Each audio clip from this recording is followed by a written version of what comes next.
বাবা থেকে মাস্টার 13 এর হাতিয়া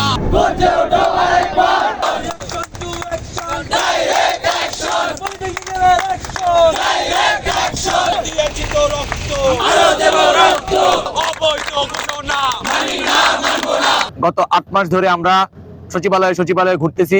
আমাদের এই দাবিগুলা কোনো প্রশাসন, কোনো সচিবালয়, কোনো সচিব, কোনো ভ্রুক্ষেপই নাই তাদের এই বিষয়ে। আমরা চাই এটা উর্ধ্বস্থ যে কর্মকর্তা আছে, উপরস্থ যে কর্মকর্তা আছে, তারা এটা নিয়ে আমাদের সাথে বসুক। প্রধান উপদেষ্টা বা শিক্ষা মন্ত্রণালয়ের যে মেইন আছে, সে আমাদের সাথে এটা নিয়ে বসুক এবং অতি দ্রুত আমাদেরকে রাজপথ দখল থেকে আমাদের আবার ক্লাসে ফিরে যেতে পারি, আমরা আবার সাধারণ শিক্ষার্থী সাধারণভাবে আমাদের জীবনযাপনে ফিরে যেতে পারি, আমরা সেই আশঙ্কায় রাখি। আমাদের ডক্টর মোহাম্মদ ইউনূসের উপর পূর্ণ আস্থা আছে, উনি দেশ অনেক সুন্দরভাবে চালাচ্ছেন।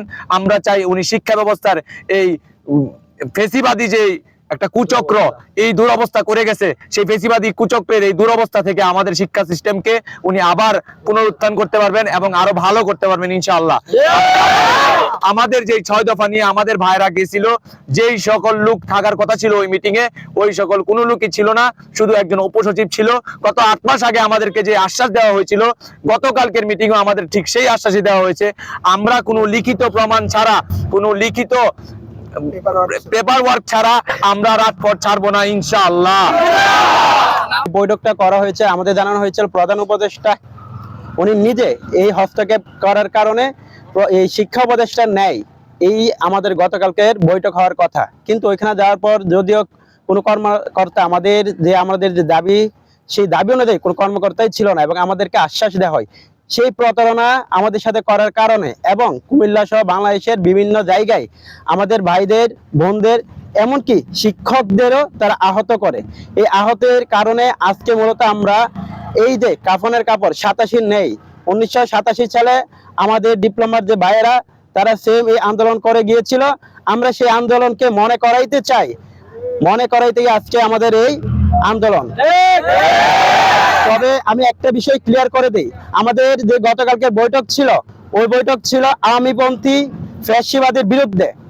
আমাদেরকে যাতে এই আওয়ামীপন্থী ব্যবহার না করে, আমাদেরকে ব্যবহার করে তারা অনেক কিছু ছড়াইতে চাচ্ছে, কিন্তু আমরা তাদের মুখে কালো দাগ মাইকে গতকালকের মিটিং এ আমরা তাদের প্রতিপক্ষকে মিটিং করেছি, কিন্তু আমাদের বিরুদ্ধে এই যে প্রশাসন বা এই যে উপদেষ্টা মহোদয়, শিক্ষা উপদেষ্টা সহ যারা থাকার কথা ছিল, তারা না থাকার কারণে আমরা খুবই কষ্ট পাই এবং অসন্তুষ্ট হই। আমরা গতকালকের সকল প্রোগ্রাম স্থগিত করি, সীমিত রাখি। আমরা রাজপথে যাইনি, আমরা তাদের কথা রাখার পরও তারা আমাদের সাথে যে প্রতারণা করেছে, তারপরে আর কোনো এসি কেবিনে আমরা বসতে রাজি নই। আমাদের 6 দফা দাবি, এই অবৈধ প্রমোশন সহ যে 5 দফা দাবি আছে, এই দাবিগুলা পূরণ না হওয়া পর্যন্ত আমরা ব্রাহ্মণবাড়িয়া পলিটেকনিক ইনস্টিটিউটের ছাত্র সমাজ আমরা রাজপথ ছাড়বো না। আমাদের কেন্দ্রীয় কর্মসূচি, কারিগরি ছাত্র আন্দোলন বাংলাদেশের কেন্দ্রীয় কর্মসূচি অনুযায়ী প্রতিদিন আমরা ব্রাহ্মণবাড়িয়া পলিটেকনিকের ছাত্র সমাজ রাজপথে নামবো ইনশাল্লাহ।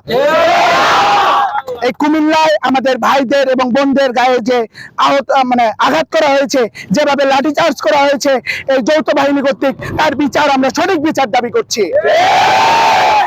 আমাদের দাবি আদায় না হওয়া পর্যন্ত আমরা কোনোভাবে রাজপথ ছাড়বো না ইনশাল্লাহ।